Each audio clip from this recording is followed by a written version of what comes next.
I've been employed to bring you back, and that's just what I'm going to do, Mr. O'Reilly. Like it or not.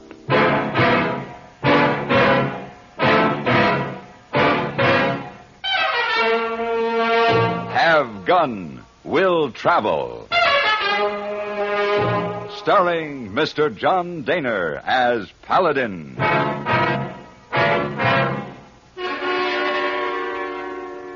San Francisco, 1875. The Carlton Hotel, headquarters of the man called Paladin.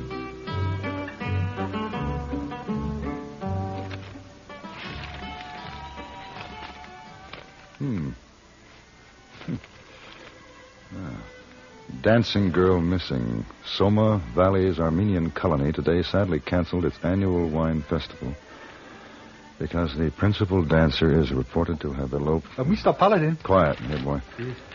To have eloped with a passing cowboy. The girl's father, Samuel Abajinian, has offered... Mr. Paladin, $1,000 for her return. Local authorities point out that she is of age and they have no jurisdiction in the matter. Fire! Fire? A joke. Ha. Yeah. Here, you cigars. I brought them. Oh.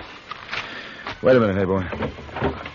I want you to send this wire for me. Oh, hey, you leave again already? Mm-hmm. There.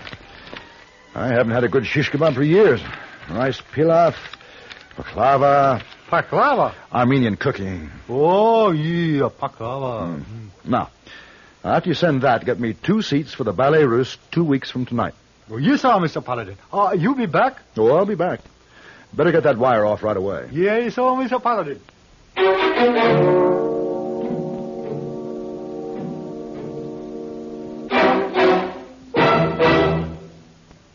Even if you've had embarrassing dandruff for years, you can get rid of it now in 3 minutes. That's all it takes with Fitch Dandruff Remover Shampoo. Yes, unsightly dandruff's gone in 3 minutes with Fitch. Quickest, easiest of all leading shampoos. What's more, using Fitch regularly is guaranteed to keep embarrassing dandruff away. Just apply in the unique Fitch manner. Before you wet hair, rub in 1 minute. This way, Fitch shampoo penetrates right down to the scalp. Next, add water. Lather 1 minute to wash every trace of dandruff out of your hair. Then rinse 1 minute. All that loosened dandruff goes down the drain. In 3 minutes, with Fitch, 1 rubbing, 1 lathering, 1 rinsing, dandruff's gone. At the same time, gentle Fitch can leave your hair up to 35% brighter. To get rid of dandruff problems forever, brighten hair too, use Fitch regularly. Get Fitch Dandruff Remover Shampoo today, only 59 cents.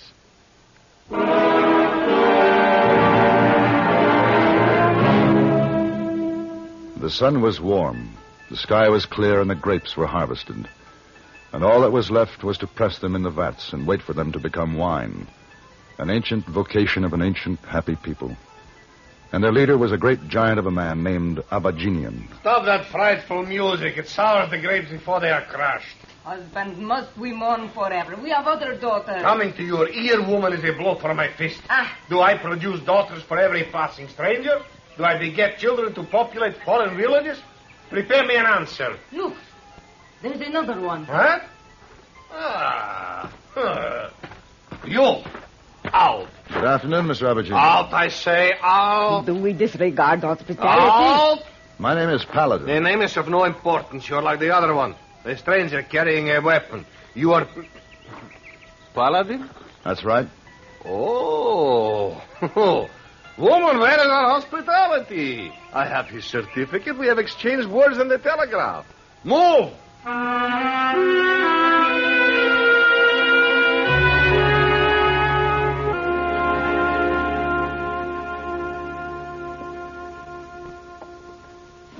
Now, what sort of man was this O'Reilly? Oh, a despoiler of women. An infidel with evil in his heart. Only a boy, scarcely in his 20s. You have no acquaintance with the world, woman. This girl of ours, Paladin, even though she is a dancer to warm men's hearts, she's a lamb, a mouse. An innocent mouse. She was seen to kiss him the night before. Next comes my fist to your ear. If our Helen was seen to kiss him, that was a matter of force. Paladin, have you ever seen a snake transfix a mouse with its eye? This O'Reilly, this is such a reptile. Dangerous. You can overtake them? I think so. Good. Both must come back. There must be a marriage. A marriage? Custom. They have been together 4 days and 4 nights. Oh, of course. Now, what about the fee, Mr. Abajinian? Oh, I am a poor man, Paladin. A few acres of worthless vines. But I am generous. Although it ruins me for this simple task, I will pay you $200. The price we discussed was $1,000. Too much. Well, since you say this O'Reilly is dangerous, now I must ask $2,000. Oh, have no faith in my description. Oh, Paladin, I'm a poor farmer. On my knees each night I will send you my prayers for your entire life, my gratitude. No. $500, my last offer. You have 1,000 acres, vines, sheep, goats, but for friendship, 1,500. Paladin, have no faith in these stories of wealth. I have been living above my station. My prayers, the prayers of the entire colony, the thanks of a ruined man, and 800. And I'll have to sell my home and live in a tent to raise it. What can I do? Such generosity. 1,200. 900. And a diet of grape leaves the rest of my life. 1,000. Done. Good. All right, seal the bargain. Watch ye, my friend. Drink of fire. Most men drink 1 swallow, perhaps 2, but Abajinian, watch. Now.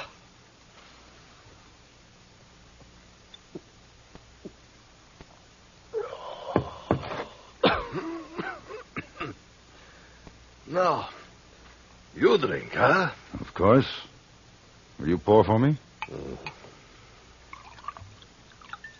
Enough? No. Enough.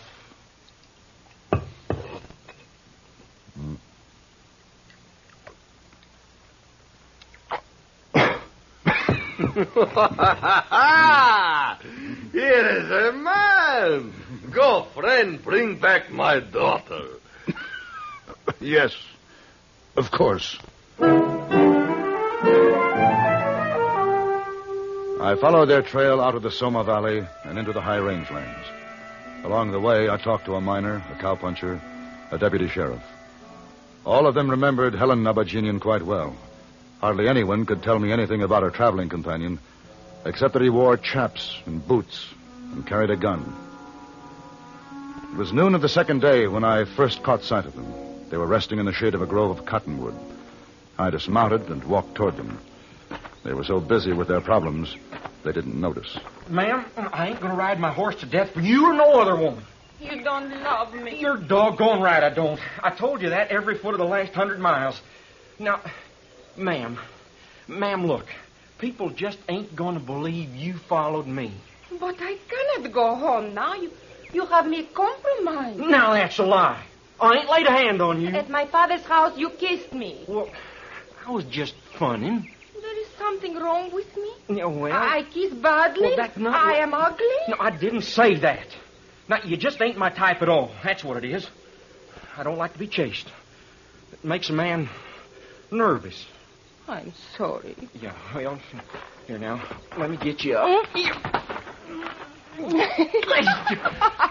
Doggone it! You see, you kissed me again. No, you kissed me. Now, you ought to be ashamed. Ashamed? Is it so bad that I love you? Well... You let me dance for you and I'll change your mind. No, ma'am. Ma'am, if you so much as move an elbow, I'm going to... How do, mister? Miss Abajinian? Yes? My name is Paladin. Your father employed me to bring you back. Oh, man, am I glad to hear that. Both of you, Mr. O'Reilly. Well, what's your father want me for? For a wedding. To her? To her. Look, you don't want to take me back for that. Why, A man wants to feel comfortable with his woman. Now, man, just watching her walk makes me feel all edgy. Who wants to spend his life feeling like that? How old are you? Mister, you can talk till you're blue in the face. Guns or no guns, I still ain't going back with you, and I'm not going to marry her. Well, maybe it's just as well. A really good girl wouldn't have ridden trail alone with you. You take that back. She's as good as they come. You seem pretty certain. I am certain. It sounds like you just might be in love with her. You take that back, Joe. Jimmy!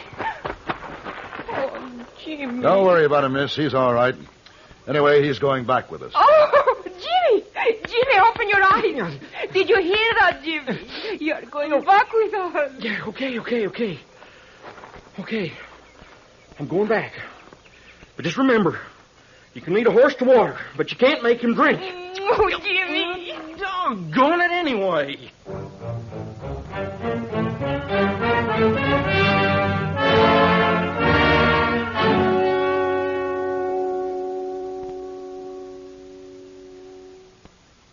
In the 1800s, the Monroe Doctrine dictated that Americans put a wall between themselves and the world. Today, however, times have changed. From city dweller to farmer, Americans know they are part of the world and close to it. And the more they can find out about it, the better. That's why the broadcasts of Edward R. Murrow and Lowell Thomas are so popular. Each of these internationally known newsmen has a wide background in the history, the politics, the economics on which current events are built.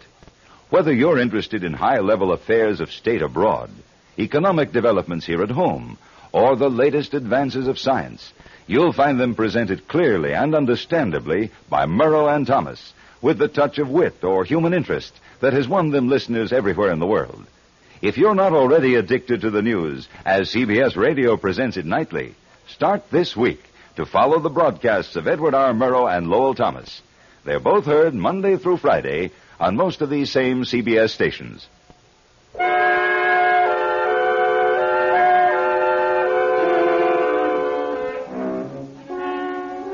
The trip back to the Soma Valley was uneventful. The happy bride chatted all the way, and the reluctant groom grew more surly and silent as the Abajinian vineyards came into sight. Once there, the father-in-law-to-be ordered immediate preparations for the wedding. Aside from 100 people scurrying to gather the best foods and wines and music, these orders also included the business of washing up for all. When a man has been 7 days and nights with a beautiful woman and says that he did not touch her, then you are listening to a liar or a fool. Oh, that's nice. Oh, so now I'm a fool, huh? That's all the thanks I get for being a gentleman. Now you. Get in the tub, off with the clothes, scrub. Wait. I ain't going to take no bath, and I ain't taking off my clothes. Better do it, Jimmy. What? Well, okay. These people ain't got no right to pull off my clothes and dunk me in here. Even a barbarian bathes for his own marriage. And I told you, I'm just marrying her to protect her reputation. That's all.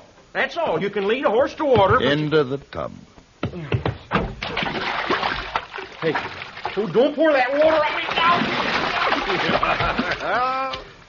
The first time I ever took a bath in the middle of the week. There is a woman at the beginning of all great things. Woman. Heaven's best gift. The most delightful of God's creatures. Can I have a towel? Are you clean? Yeah, cleaner than a new laid egg. Then here is a towel. Yeah. Now, it's getting time for the business of the wedding. Here. Hey, don't pour that on me. Oil for fragrance. Rub this into your skin. It's very pleasant. Oh, I won't do no such thing. Oh, it smells sweet enough to catch flies. It's customary, O'Reilly. Well, ain't I got a right to have customs, too? Rub it in good. You know something, O'Reilly? You make quite a picture. What? Oh, doggone it.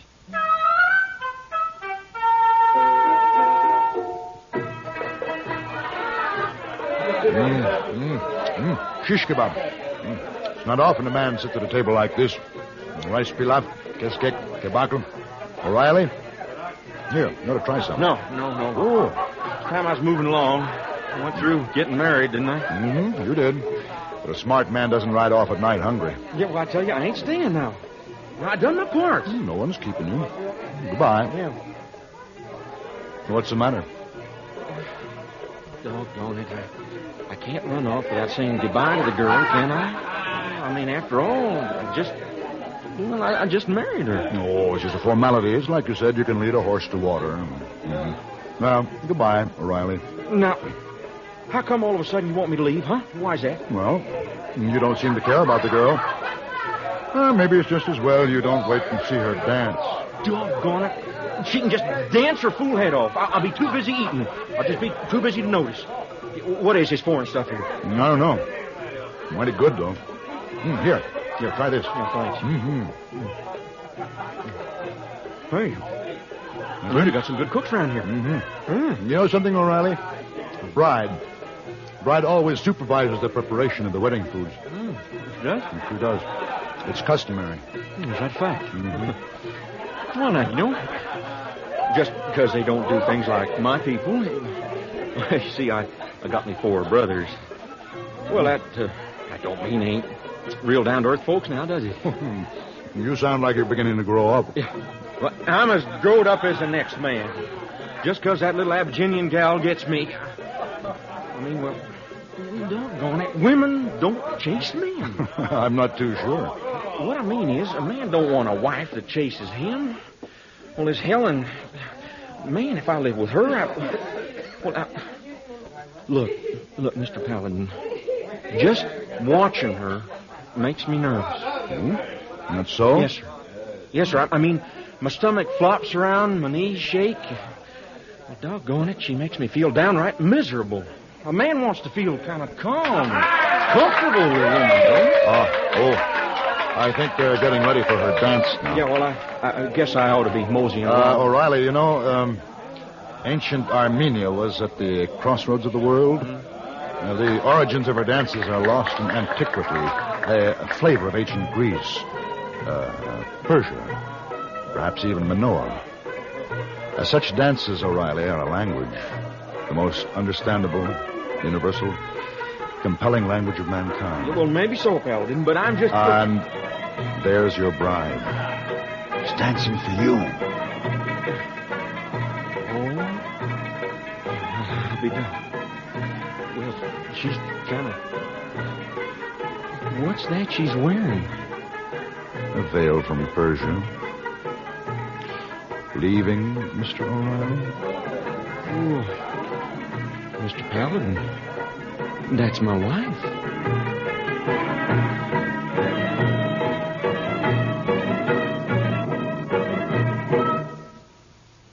Do you see speed laws and other regulations as restrictive, or do you look upon them as protective? When a police officer writes a summons for traffic violations, do you see him as an enemy or a friend? Your life may depend on your attitudes. Statistics clearly indicate that where laws are obeyed, deaths go down. It's no secret that emotional immaturity is the major factor in our accident rate. How else but childish can you describe the notion that breaking a traffic regulation is a way of getting away with something? Unfortunately, too many drivers on the road subscribe to that kind of emotional outlook. The result is tragic. Almost 85% of all traffic accidents in America are caused by careless, childish driving. We hope you know our traffic laws and the people who enforce them are there to help save your life.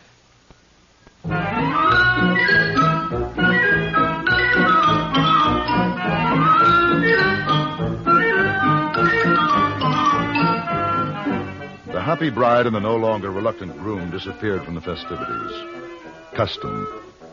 It was also custom for the festivities to continue. The singing, the dancing, the eating. I continued with them. But there came a time when it was time to settle the business at hand. You say what? Dowry. Dowry?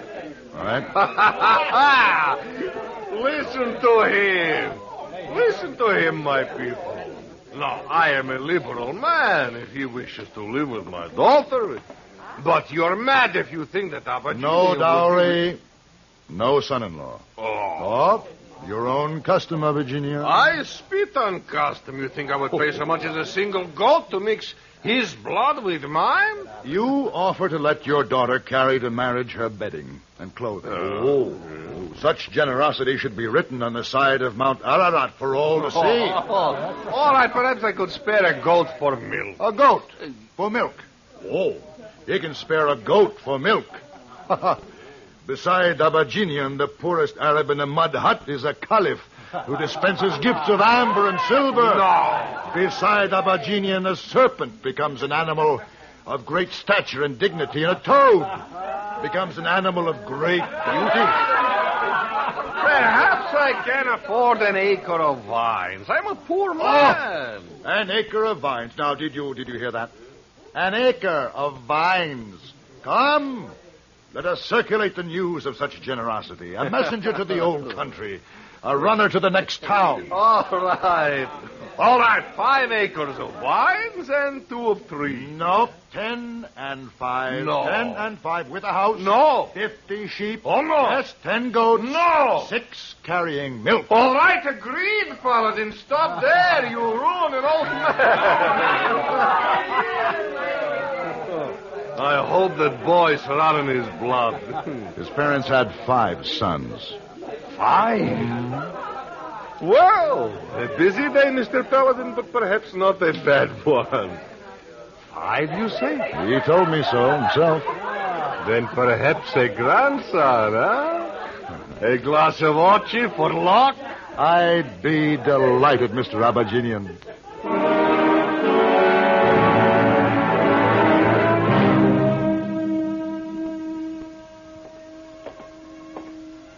Hey, boy. Oh, Mr. Paladin, how happy to see you. Did you get me the tickets to the Ballet Russe? Hey, boy, did not forget.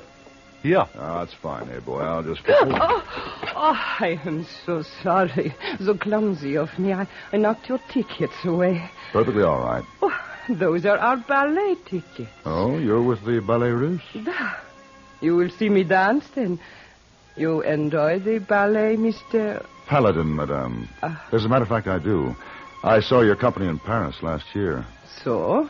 And I'm just returning from a visit where I saw the Armenian wine dance, beautifully performed. Oh, yes, I have heard of that dance. Mm-hmm. I should enjoy attempting it someday, but where is there such a teacher? Why do you look at me so? Doggone. What? In my imagination, I pictured you performing that dance, Madame... Petrovna. May I offer you a cognac? Delighted.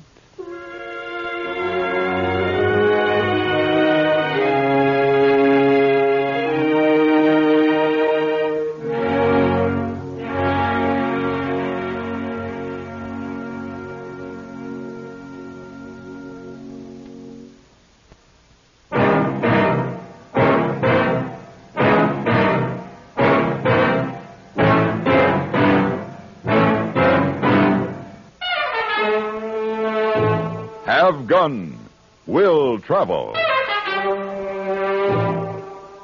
Created by Herb Meadow and Sam Rolfe, is produced and directed by Norman MacDonald, and stars John Daner as Paladin, with Ben Wright as Hayboy. Tonight's story was written by Gene Roddenberry and adapted for radio by John Dawson. Featured in the cast were Lawrence Dobkin, Dick Crenna, Lillian Bayeth, Virginia Christine, and Lynn Allen. Hugh Douglas speaking. Join us again next week for Have Gun, Will Travel.